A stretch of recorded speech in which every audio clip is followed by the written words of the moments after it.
Dimanche, ce sont 55 concurrents qui ont pu prendre la mer. Cette 16e édition de la Transat Jacques Vabre Normandie-Le Havre est partie en offrant un superbe spectacle en baie de Seine.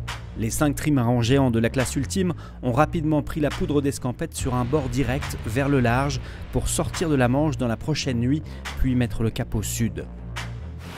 Ce sont les seuls concurrents qui, grâce à leur très haute vitesse, vont pouvoir traverser le golfe de Gascogne suffisamment rapidement pour éviter l'énorme coup de tabac du milieu de semaine prochaine.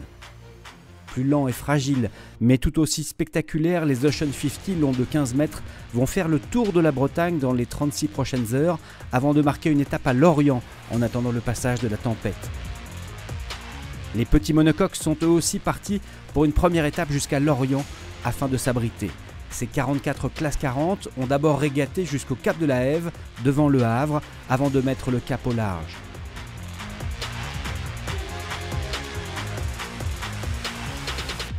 Ouais, c'est parti! Après un parcours côtier vraiment chaud. Des passages de bouée parfois compliqués qui ont causé quelques collisions. Certains équipages comme celui de Cédric Château, Guillaume Pirouel ont dû revenir à terre et se lancer dans de lourdes réparations afin de peut-être prendre le départ de la deuxième étape. Les 40 grands monocoques de la classe IMOCA sont restés à quai et ne pourront pas prendre de départ avant la fin de semaine prochaine. Là, on parle de 80 nœuds, c'est juste, là c'est des déferlantes, enfin à part pour faire mourir les gens, il n'y a pas d'autre intérêt d'être en mer. Il faudra ronger son frein jusqu'au week-end prochain pour les voir prendre la mer.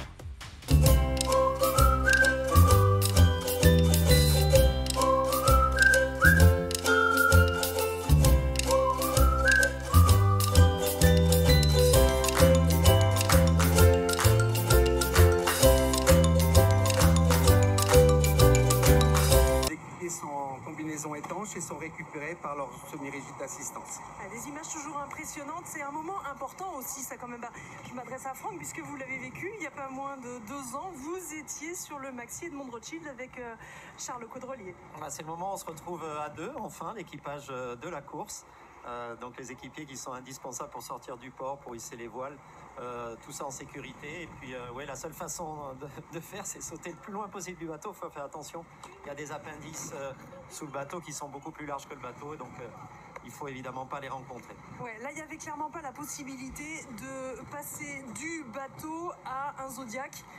Non, sans endommager le multicoque, non, c'est pas possible. Bon, quelque part, les équipiers sont habitués à ça. On s'approche de la minute avant le départ, vous le voyez en haut de vos écrans.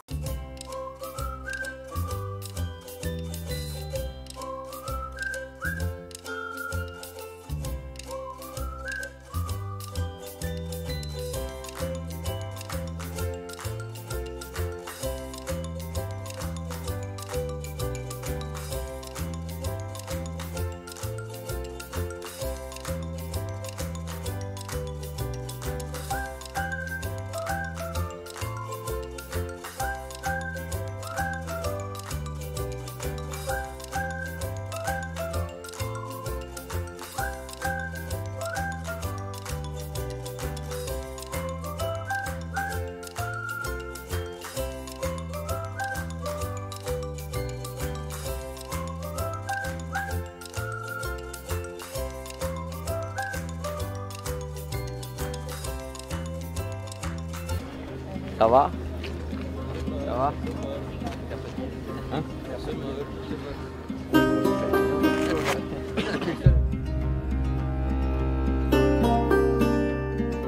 Le parcours il va être changé, on va aller direct en Martinique et ils vont rattraper le timing. Enfin, ça va être dur de rattraper complètement le timing.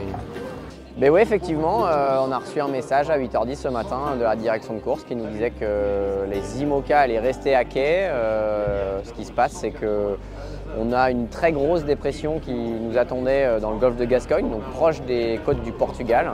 Et cette dépression, on devait passer dessous tout juste en ayant entre 4 à 5 mètres de creux. Et là, en fait, elle s'est avancée de 6 heures.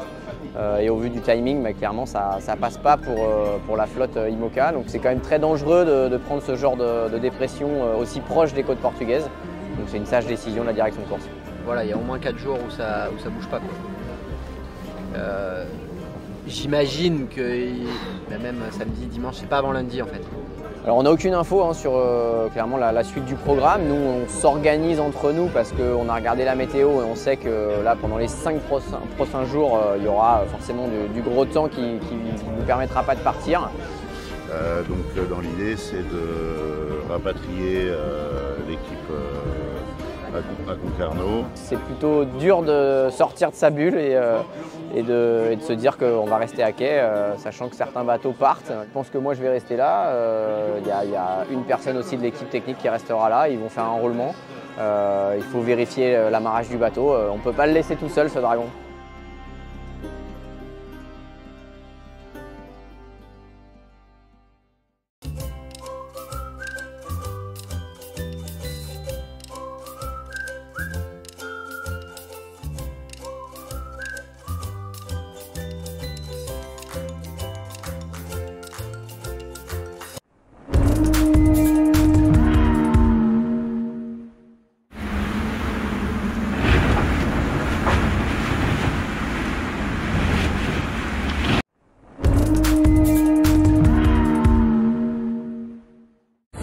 Ça va Tanguy, ça t'a plu le départ? Ça filme hein, carrément. Ah, c'était super beau, un peu engagé quand même, mais j'avais confiance, on était bien agressif comme il fallait, à la barre t'étais pas fébrile du tout, on a attaqué sur la ligne, et je pense que ça a dû donner des belles images. Et oui, c'était un départ bien tonique. On est bien content de s'en sortir dans le bon paquet, avec un bateau qui va très bien. Ah, on est bien là. On est pas mal, et puis on est route dans 30 nœuds de vent, cap sur le Barfleur, et puis on va repasser, on a un petit moment de pause avant de retourner un peu à la guerre cette nuit. Et puis on espère continuer de vous amener des bonnes nouvelles. Et le soleil est là, et il n'y a pas de grain. Ah, il va falloir qu'on regarde un peu les satellites. On va regarder ça.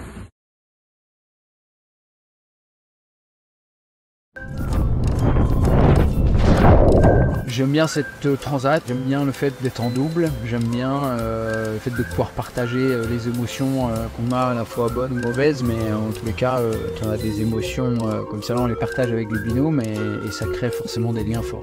Mais moi je fonctionne bien avec le stress, je stresse toujours avant une guette, plus ou moins, mais en général ça m'aide à percuter sur mes checklists, à savoir ce qu'il faut faire. Si je stresse pas, c'est pas bon signe.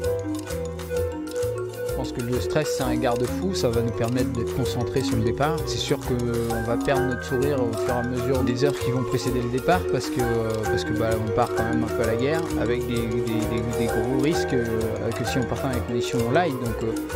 Donc voilà, on a envie de bien faire, on a envie d'aller de l'autre côté, on a envie on a envie de montrer le meilleur de nous-mêmes.